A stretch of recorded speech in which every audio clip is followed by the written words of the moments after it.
آپ لوگوں کی جیت بھی آپ لوگوں کو یقینی نظر آ رہی تھی، پر امید تھے، لیکن آخر میں خالد خورشید نے 11,000 ولٹیج کے ساتھ جو ہے آپ لوگوں کو بڑا شوق دے دیا۔ وہاں پہ پیسہ استعمال ہوا، آخری 2 دنوں میں ہوا، دیکھیں نا، اور ہوا کی باتیں ہم نہیں کرتے۔ یہ میں صرف یہ تقاضا کرتا ہوں، عارف اور خالد صاحب حلف کریں کہ ہم نے ووٹ خریدنے کے لیے کوئی پیسہ نہیں دیا، بس۔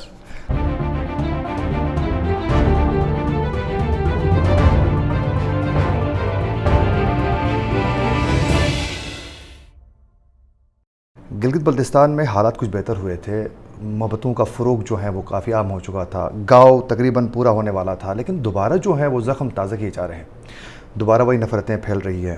اس کی وجہ سے 4G کی سروس جو ہے وہ بند کی گئی، اس سے کئی طلباء جو متاثر ہو گئے، کروڑوں کے حساب سے بزنس جو آن لائن کرتے تھے فری لانسنگ کا، وہ متاثر ہوا۔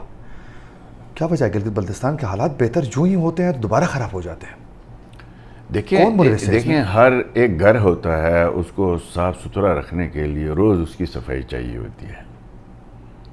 آپ ہفتے میں مسلسل صفائی نہیں کریں گے تو اس کے بعد آپ کہیں گے کہ یار یہ خود بخود صاف کیوں نہیں رہتا۔ گلگت بلتستان ایک ڈائیورس خطہ ہے، فرقہ وارانہ ڈائیورسٹی ہے، لنگوسٹک ڈائیورسٹی ہے ایک، اور اس کے اوپر جو ہے وہ ہمارے ماضی کے کچھ تلخ تجربات بھی ہیں، اور یہ سب کچھ جو ہے وہ مس مینجمنٹ سے ہوتا ہے۔ اس کے بعد اب آپ اپنے 2.5 سال میں 1.5 سال سے زیادہ اسلام آباد میں صوبہ پکانے میں لگایا آپ نے، جو 1 سال بچا تھا اس میں آپ نے بنی گالہ اور زمان پارک میں لگا دیا۔ آپ نے جی بی پولیس کی جو ہے وہ ڈی مورلائز کر دیا، اس کو اٹھا کے پنجاب پولیس کے سامنے کھڑا کر دیا۔ آپ نے پولیس جوانوں سے جو ہے وہ سرکار کی ڈیوٹی لینے کی بجائے خان کی ڈیوٹی لینے پہ بزد ہو گئے۔ آپ نے پوسٹنگ ٹرانسفر کس طرح سے کی؟ آپ نے جناب ایوریج 3 مہینے سے زیادہ کوئی سیکٹری نہیں اپنے ڈپارٹمنٹ میں رہنے دیا، 4 مہینے سے زیادہ کسی کو ایس پی رہنے نہیں دیا سوائے اپنے اقربا کے علاوہ۔ تو مجھے جب بتائیں، جب آپ کا یہ نظام اس طرح ہو تو آپ کس طریقے سے توقع رکھتے ہیں؟ اس سے پہلے نومل میں واقعہ نہیں ہوا، یہ بابو سر کے اندر واقعہ ایک ادا نہیں ہوا۔ یہ وہ تسلسل ہے جو عدم دلچسپی کی وجہ سے سسٹم آلودہ ہو گیا۔ جب فالٹ لائن گہری ہو گئی، نظر آنے لگی وہ جو شرپسند عناصر ہیں ان کو کہ ریاست اور حکومت ایک پیش پہ نہیں ہے، بالکل لا اینڈ آرڈر کے حوالے سے یہ بہت اہم ہوتا ہے، تو لوگوں نے وار کرنا شروع کر دیا۔ وہ تمام ضابطۂ اخلاق، وہ تمام اتفاق رائے جو ہم نے اپنے دور میں بڑی مشکلوں سے حاصل کیا تھا، بالکل ہم نے وہ تگڑے جو فیصلے ہیں، وہ جو تگڑے ترین فیصلے کیے گئے تھے، وہ سارے فیصلے آپ نے ریورس نہیں کیے، دباؤ میں آ کے، پریشر میں آ کے۔ تو آپ مجھے یہ بتائیں کہ ابھی یہ جو گورنمنٹ بنی ہے اس کا تو جمعہ ابھی 1.5 مہینہ نہیں ہوا، اس کے پیچھے وہ تسلسل تھا جس کے نتیجے میں میں سمجھتا ہوں کہ ان کی نااہلی تھی۔ استور میں کیا ہوا؟ استور میں آپ نے آ کے وہاں کمپین بھی کیا، آگے منمرک تک آپ گئے تھے، رٹو سائٹ ایریا، داسکرے ایریا تک جا کر لوگوں سے ملے۔ آپ لوگوں کی جیت بھی آپ لوگوں کو یقینی نظر آ رہی تھی، پر امید تھے، لیکن آخر میں خالد خورشید نے 11,000 ولٹیج کے ساتھ جو ہے آپ لوگوں کو بڑا شوق دے دیا۔ بڑے اپسیٹ ہیں فرمان صاحب آج کل؟ نہیں کوئی اپسیٹ نہیں ہے، الحمدللہ کوئی ایسی بات نہیں ہے، ہم سیاسی لوگ ہیں، ہار جیت جو ہے وہ سیاست کا حصہ ہے۔ تسلیم نہیں کر رہے ہو ہر سر؟ تسلیم دیکھیں یار، ایک عجیب سا ٹرینڈ سیٹ ہونے جا رہا ہے۔ میری بات سنیں، اگر ہم سیاسی لوگ ہیں، ہم اچھائی کی لڑائی لڑتے ہیں، ٹھیک ہے جی، ہم اچھے سے اچھی کی لڑائی لڑنا ہمارا فرض ہے۔ بالکل۔ میں استور گیا، فرمان صاحب کا بہت شکریہ کہ انہوں نے ہمیں دعوت دی، ہمارے استور کی تنظیم کا میں شکریہ ادا کرتا ہوں، ہمارے ساتھیوں نے بہت کام کیا۔ مجھے اچھا یہ لگا کہ میں نے پہلی دفعہ 6-7 دن آپ کے اس حلقے میں گزارے۔ میں پہلے بھی جاتا رہا ہوں لیکن بہت لمیٹڈ ٹائم کے لیے گیا اور سرکاری سچ سن کے نکلے، بالکل کوئی زیادہ باتیں ہمیں کرنے کا، دیکھنے کا موقع نہیں ملا۔ خدا گواہ ہے، مجھے ذاتی طور پر بڑا افسوس ہوا۔ مجھے اپنے چیف منسٹری کے دوران میں 3 دن کا ایک پلان لے کے نکلا تھا، بالکل اپنے جب چیف منسٹر تھا، تو اس وقت پیچھے وہ رانا شمیم صاحب وہ ہمارے پیچھے پڑ گئے، اچانک صبح مجھے واپس جانا پڑا۔ تو مجھے افسوس رہا چونکہ میں اگر 4-5 دن مزید اگر اس علاقوں میں پہلے جاتا، جو مسائل میں نے آج دیکھے ہیں وہ اگر میں پہلے جاتا چیف منسٹری کے دور میں، تو شاید کچھ اور بھی بہتر کام کیا جا سکتا تھا۔ یقین کریں سر، جو استور میں ریئل میں پی ایم ایل این کے جو ورکر ہیں بائی ہارٹ، تو یقین کیجئے وہ گلگت بلتستان میں نے کہیں اس میں دو رائے نہیں ہے. یقین کیجئے کئی ہیں ایسے کہ جو ان کا سیکٹ بعد میں ہے، مسلم لیگی پہلے ہیں. وہ نہیں، میں اکثر الحمدللہ دوستوں کو بھی کہتا ہوں ایسے ہمارے لیے قابل فخر بات ہے کہ ہماری پارٹی کے اندر ایشوز بہت زیادہ وہاں کے لوگوں بالکل ہیں. دیکھیں میں کچھ ایشوز لے کے وہاں سے میں نے 3 ایشوز پہ وہاں پہ بات کی ہے. اکراس دا بورڈ میں ہر کمیونٹی کے پاس گیا ہوں، مائک لگا کے بات کی ہے، کیمرے کے سامنے بات کی ہے، خفیہ کوئی بات نہیں. بالکل میں نے سنا ہے سر. ٹھیک ہے، میری کوئی نشست، اور ہم مکس ہو کے گئے ہیں. بالکل ہم شیعہ آغا صاحب کے پاس گئے ہیں تو سنی بھی گئے ہیں ساتھ. بالکل ہم سنی حضرت صاحب کے پاس ملنے گئے ہیں، گلزار صاحب کے پاس، تو شیعہ بھی میرے ساتھ گئے ہیں. No doubt. اب مجھے یہ بتائیں کہ یہ جو حضرات کل میں نے سنا امجد صاحب نے اسمبلی میں ہمارے اوپر بڑے الزامات لگے ہیں، بڑے افسوس کی بات ہے، اور بڑے ذمہ دار آدمی، جبکہ میرے اس کے اتفاق ہوا تھا امجد صاحب اور میرا اس کا. اچھا گلگت میں ایک نشست میں کہ نہ میں جاؤں گا نہ امجد صاحب جائیں گے. ہم نے کہا یہ الیکشن لڑیں گے اپنا. اب وہ چپ کر کے ادھر سے وہ بغیر اطلاع دیے آ گیا استور میں. میرا کوئی ارادہ نہیں تھا. اچھا امجد صاحب اور ہماری یہ 3 لوگ گواہ ہیں وہاں موجودگی میں. اس نے کہا، امجد صاحب نے یہ کہا نہ آپ جائیں نہ میں جاتا ہوں، فرمان صاحب اور حمید صاحب الیکشن لڑیں گے. ٹھیک ہے، ہم نے کہا جی ٹھیک ہے. اس کی وائلیشن کر کے وہ چلا گیا. اچھا ہوا وہاں کے لوگوں کے مسائل کے حوالے سے آپ کو پتہ چلا. بہت اچھا ہوا. تو باہر ہم گئے. مجھے پہلی دفعہ میر ملک ضلع بالا سے لے کے کمری میرمرک آگے دودگئی تک جانے کا اتفاق ہوا. اور میں مطلب یہ کوئی تصنع والی بات نہیں ہے، میں نے جتنے دنیا میں ممالک دیکھے ہیں ان سب میں سے خوبصورت علاقہ ہے. بالکل اس کا لینڈسکیپ بڑا زبردست ہے. اب وہاں پہ کچھ تو ایشوز ہیں جو میں ایجنڈا لے کے آیا ہوں، جو وہاں کمٹمنٹ کر کے آیا ہوں. میں نے کسی سے نوکری کی کمٹمنٹ نہیں کی ہے. No doubt. وہ آپ نے میں نے کسی کے ساتھ کوئی جو ہے وہ ٹھیکہ دینے کی کمٹمنٹ نہیں کی ہے. بالکل 3-4 چیزیں لے کے ہم نے وہاں سے ہمارا ایک ذہن بنا. ایک تو فیوچر میں ہم چاہتے ہیں ایک نیا حلقہ اسٹور کی ضرورت ہے. 1970 سے لے کے آج تک بالکل یہ 2 حلقے ہیں. بالکل ایسا ہی ہے. ہم ایک ایسی ڈیلیمیٹیشن چاہتے ہیں جس میں ایک کمیونٹی کو ایک خاص طور پر ایک کمیونٹی جو ہے اس کو ایک حلقہ مل جائے وہاں پہ. بالکل وہ لازم اکثریت جو ہے جی اس اسٹور کے فیوچر کے لیے ضروری ہے. بالکل. تاکہ کوئی سیکٹ کا مذہب کی بنیاد پہ یہ جو چیزیں ہوتی ہیں وہ نہ ہو سکیں. دوسرا یہ ہے کہ ہم گدئی کو ہم چاہتے ہیں تحصیل بنایا جائے فرسٹ فیس پہ. ٹھیک ہے جی، ہم کوشش کریں گے. گورنمنٹ میں ہوتے تو فوراً خود ہوتا تو خود اب کر لیتا. اب ہم نے کوشش کرنی ہے.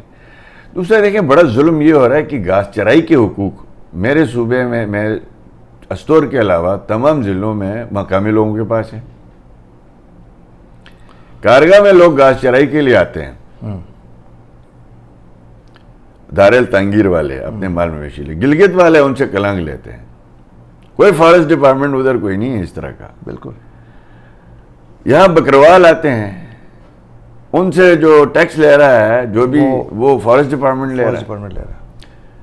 ایک ہم یہ چاہتے ہیں کہ یہ جو گھاس چرائی کے حقوق ہیں یہ استور کے جس نالے میں جس گاؤں کے لوگوں کا رائٹ ہے انہی کو اس کمیونٹی کو ملنے چاہیے. ٹھیک ہے. دوسرا وہاں پہ نیچرل ریسورس جو آپ کو جڑی بوٹیوں کی شکل میں ہے، میری مرک کمری سے لے کے کالا پانی تک یہ جو ایریا، یہاں پہ مثال دیتا ہوں. اس کی مثال جیم سٹون سے ملتی ہے. جیم سٹون سے ملتی ہے. استور میں وہاں پہ روندو میں جیم سٹون ہے، نگر میں جیم سٹون ہے، شگر میں ہے. تو وہ جیم سٹون والے لوگ اس ضلع کے ہی ہیں، باہر سے لوگ بلکہ اس ایریا کے لوگ کور کرتے ہیں. بالکل لمیٹڈ. تو یہاں پہ جو جڑی بوٹیاں ہیں اس کے لیے مافیاز کیوں بنی ہیں؟ جو مقامی لوگ اپنی زمین سے جڑی بوٹی نکالتے ہیں اس کو تو وہاں فارسٹ والے پکڑ کے جیلوں میں بند کر دیتے ہیں، جبکہ لوگوں نے سود پہ وہاں پہ کروڑوں روپے لگائے ہوئے ہیں اور مزدوروں کے ذریعے بکروالوں کے ذریعے ایک دھندا ہو رہا ہے. یہ کیا طریقہ کار ہے؟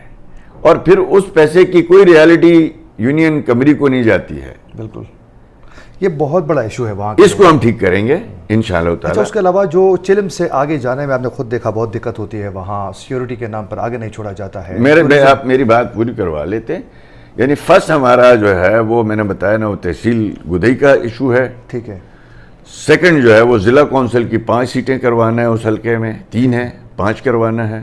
یونین کونسلز کی تعداد بڑھوانی ہے. اور اس کے بعد گھاس چرائی کے رائٹ جو ہے جس نالے میں جس کے رائٹ ہیں ان کو ملنے چاہیے. جڑی بوٹیوں کا رائٹ جو ہے وہ لوگوں کو ملنا چاہیے. اس کے لیے کوئی ٹرافی ہنٹنگ طرز پہ ایک نظام ہم چاہتے ہیں جس طرح ہمارا ٹرافی ہنٹنگ ہے. چوتھا یہ جو ہے وہ میرمرگ کمری سے لے کے دودھگئی تک یہ جو ایریا ہے اس میں ٹورسٹ کے لیے نو گو ایریا ہے اور ان کو باقاعدہ پرمیشنز لینی پڑتی ہے بڑے بڑے فورم سے, بڑے بڑے لوگوں کو مشکل سے ملتی ہے, سفارش سے. اب وہاں پہ ہوٹلنگ کی اجازت نہیں ہے مقامی لوگوں کو. جی ہاں, نہیں کسی آؤٹ سائڈر کو بھی نہیں ہے سوائے افواج پاکستان کے کچھ میس وغیرہ ہیں. ہاں بالکل, اس کے علاوہ میرمرگ میں ایک آدھ ہوٹل کھولا ہے. میں اس میں جو ہے وہ پاک آرمی سے ہم ریکویسٹ کر رہے ہیں, کچھ ایک خط بھی میں نے جنرل عاصم منیر صاحب کو لکھا ہے. ٹھیک ہے, مجھے امید ہے ان کا جلدی جواب آئے گا اور میں کوشش بھی کروں گا انشاءاللہ ان سے ملاقات بھی کر کے, کیونکہ یہ فوج سے ریلیٹڈ ہے, یہ سیکیورٹی ایس او پیز ہیں. بالکل security SOPs D C یا چیف منسٹر یہاں کچھ نہیں کر سکتا. ہم یہ کوشش کریں گے کہ جو ماڈرن ایس او پیز ہیں وہ اپنائی جائیں, جو جدید ٹیکنالوجی استعمال کی جائے, وہاں پہ جتنے بھی ٹورسٹ ایریاز ہیں اس کے لیے کنٹرول ٹورزم کا میکینزم متعارف کروایا جائے. وہاں پہ ہوٹلز بنیں, مقامی لوگ بنائیں اور اس کو باقاعدہ فوج کے ساتھ بیٹھ کے وہ ایسا ایک میکینزم تشکیل دیا جائے جس سے جو ہے وہ پروونشل سطح کے جو ٹورسٹ ہیں, پاکستان کے ڈومیسٹک ہمارے ملک کے ٹورسٹ ہیں, فارنرز ہیں, ان کو این او سیز بے شک دی جائیں, اس کے لیے ایک پروسیجر وضع کیا جائے. یہ 3-4 ایشوز انشاءاللہ ہم وہاں اس علاقے کے لیے لے کے چلیں. اچھا آخر میں بتائیں کہ کیا وجہ بنی کہ کیسے فرمان صاحب ہار گئے؟ بڑے مارجن سے. وہ فرمان صاحب نہیں ہارے ہیں, البتہ آپ یہ دیکھ لیں ہمارے پاس جو شکایات آئی ہیں اور وہ ہم سنتے بھی تھے, کچھ دوست احباب ہمیں بھی کہتے تھے ہمیں اجازت دے دیں, ہم بھی 4 پیسے لگا دیں. میں نے کہا میں نے زندگی بھر میں یہ فیصلہ کیا ہے کہ ووٹ خریدنا نہیں ہے. اس سے جماعتیں بے برکتی ہو جاتی ہیں, ممبری بے برکتی ہو جاتی ہے اور شرعاً اس بات کی اجازت نہیں ہے. بالکل. تو وہاں پہ پیسہ استعمال ہوا, آخری 2 دنوں میں ہوا. دیکھیں نا, اور ہوا کی باتیں ہم نہیں کرتے. میں صرف یہ کہتا ہوں خالد خورشید صاحب, میں خورشید صاحب کی بات نہیں کروں گا, وہ ہمارے بزرگ ہیں, محترم ہیں, 1970 سے وہ ممبر آئے ہیں, بہت بڑی شخصیت. اس نے تو کمپین بھی نہیں کی ابھی. کمپین بھی نہیں کی نا.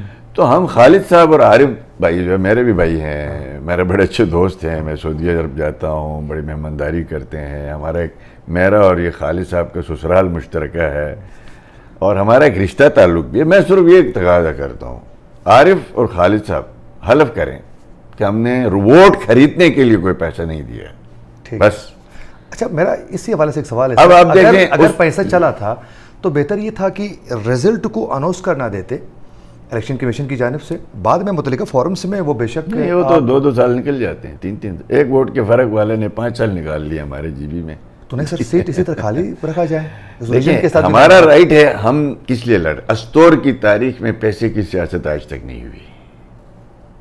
ٹھیک ہے, آج پہلی دفعہ استور میں پیسہ دے. مطلب آپ یہ سمجھتے ہیں پیسوں کے ذریعے جیتا گیا. ہم یہ اس کو بے نقاب کرنا چاہتے ہیں تاکہ آئندہ پیسہ استعمال. 25 کروڑ کا استور کا آپ کے حلقے کے الیکشن چلا جائے, 20 کروڑ کا, تو کیا کوئی غریب آدمی الیکشن لڑ سکتا ہے؟ آپ حضرات ایک طرف ہمیں یہ کہتے ہیں کہ یہ پیسہ استعمال ہو رہا ہے, غریب آدمی الیکشن لڑ نہیں سکتا. اگر ایک پیسہ اتنا استعمال ہوا اس کے خلاف ہم کھڑے ہوئے ہیں تو آپ ہمیں داد دیں. ہم یہ چاہتے ہیں کہ اس سیٹ میں جلد اناؤنسمنٹ ہو اور پھر متعلقہ فورم سے نہیں, ایسی بات نہیں ہے. ہم نے کون سا فورم اپنایا ہے؟ فورم کون سا؟ چیف الیکشن کمشنر کے پاس فرسٹ فورم ہے نا. بالکل. ہم وہاں شکایت لے کے گئے ہیں, ہم نے وہاں پہ 1.5 کروڑ کا پائپ الیکشن سے 2 دن پہلے ان کے ضبط نہیں کروایا. سر وہ خبر سب سے پہلے میں نے خود بریک کی. آپ نے بریک کی, وہ ہم نے بریک نہیں کی, آپ نے کی. اس کو بالکل ٹھیک ہے, وہ تو آپ کی بات ٹھیک ہے نا. اب آپ کے کمپین کے دوران جا کر انہوں نے وہ پیپ دی ہے. اب آپ الیکشن کمیشن کو آپ گوشوارے دے دیتے ہیں. اس گوشوارے میں 2017 کے ایکٹ کے مطابق 30 لاکھ روپے سے زیادہ کے الیکشن ایکسپنسز نہ آپ کر سکتے ہیں, نہ آپ کا بھائی کر سکتا ہے, نہ آپ کا سپورٹر کر سکتا ہے. آپ وہاں پہ اگر ہم پروف کر دیتے ہیں. مختصراً یہ کہنا چاہ رہے ہیں کہ پیسوں کا بے دریغ استعمال کی وجہ سے انہوں نے سیٹ اپنی کنفرم کر دی. جی, اور اس حد تک وجہ نہیں ہے, ہم فیوچر میں استور میں پیسے کی سیاست کو روکنا چاہتے ہیں. ٹھیک ہے, آپ کا بہت شکریہ, تھینک یو سو مچ. آپ نے ہمارے لیے ٹائم نکالا, بالخصوص ان ٹاپکس پہ بات کی جن پر آپ بات نہیں کرنا چاہتے تھے. ناظرین, آپ لوگوں نے حافظ حفیظ الرحمان صاحب کی گفتگو سنی. امید کرتے ہیں کہ ہمارا پروگرام آپ لوگوں کو ضرور پسند آئے گا. اسی کے ساتھ اپنے میزبان عاقل حسین کو دیجیے اجازت. اللہ نگہبان.